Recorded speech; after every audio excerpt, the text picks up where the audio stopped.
Welcome to EDSA! Sa EDSA, astig ang bumper to bumper!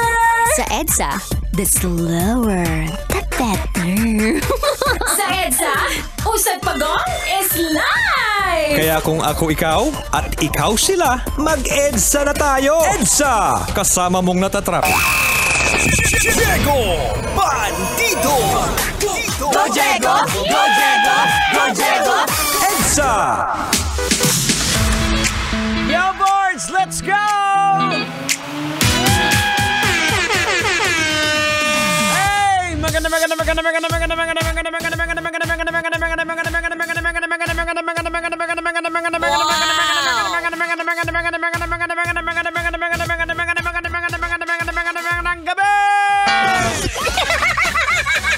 and Mega Manila, give it a quick check. Oras natin 31 minutes makaslipas sa oras ng alas 7 ng gabi. That's right, mga kabisyo.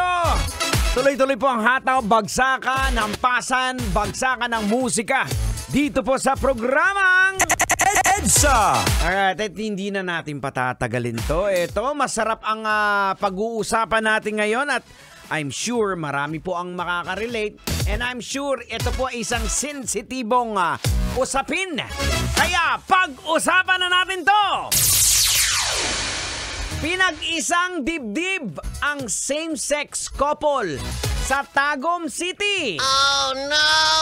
Ayan, sa Davao del Norte po ito pinangunahan po ni Reverend Crescencio Agbayani ang kanilang kasal sa ilalim ng LGBTQ+ Christian Church Philippines. Oh no! Maluoy ka. Logika na natin, Totang! Ay, sige! Huwag mo nang patagalan yan! Banatan mo na! Logikan mo na yan! Logika na yan! Logika na yan. Alright, mga kabisyo, logika na yan!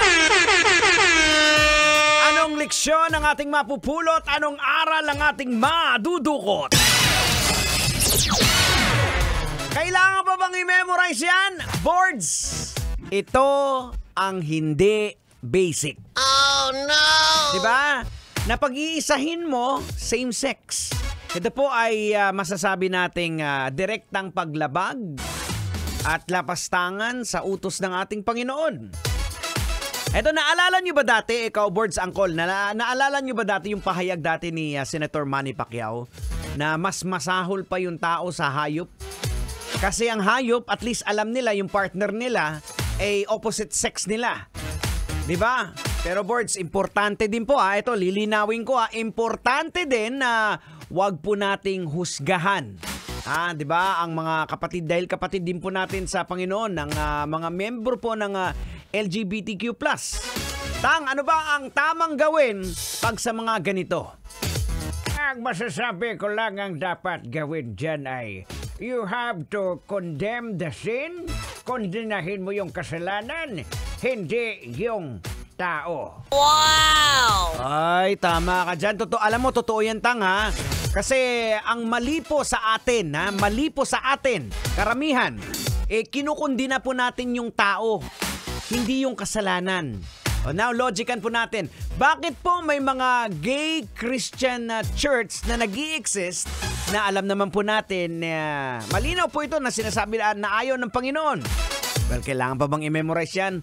May ilan pong mga Kristiyanong grupo po kasi ang naniniwala na ang pag-ibig at pagtanggap ay mahalagang bahagi ng mensahe ni Jesus. Na ang pagtanggap po sa lahat ng tao, kasama po yung mga miyembro ng LGBTQ+ na komunidad, ay bahagi po ng pagiging Kristiyano. Sa kanilang pananaw po, ang pagmamahal ng Panginoon ay para sa lahat at hindi dapat magdulot ng diskriminasyon o paghatol sa iba't ibang mga tao batay sa kanilang kasarian o sexualidad. Well, mga kabisyo, honestly, tama naman po talaga ang pananaw na ito. Pero, ang mali lang po ay yung tinotolerate ang kasalanan na malinaw naman na sinasabi po ng Bible sa Leviticus 18 verse 22. Huwag kang sumiping sa kapwa mo lalaki o kapwa mo babae dahil kasuklam-suklam ito. Oh no! Yan po ang sabi ng Biblia, hindi po ako nagsabi nun. Ang problema kasi sa doktrina ng mga gay Christian church at maging sa ating lahat po, kasama po ako dyan, pinipilit natin kung minsan yung gusto natin eh. Kahit alam nating may mali, tapos iisipin natin, sasabihin natin, naiintindihan naman to ni Lord. Wow, boards! Nakakahiya naman kay Lord. Si Lord pa mag-adjust para sa'yo? Diba? Si Lord pa mag-a-adjust sa'yo? Pambihira. Pambihira naman, no? Binigay na nga lahat-lahat sa'yo. Sabi mo, Lord, naiintindihan. Si Lord pa mag-a-adjust? Wow. Nakakahiya. 36 minutes after 7 o'clock, kayo pa rin yung nakatutok. Dito sa 90.7 Love Radio. Kailangan pa bang i-memorize yan? Basic. Kailangan pa bang i-memorize yan? Love Radio. Basic!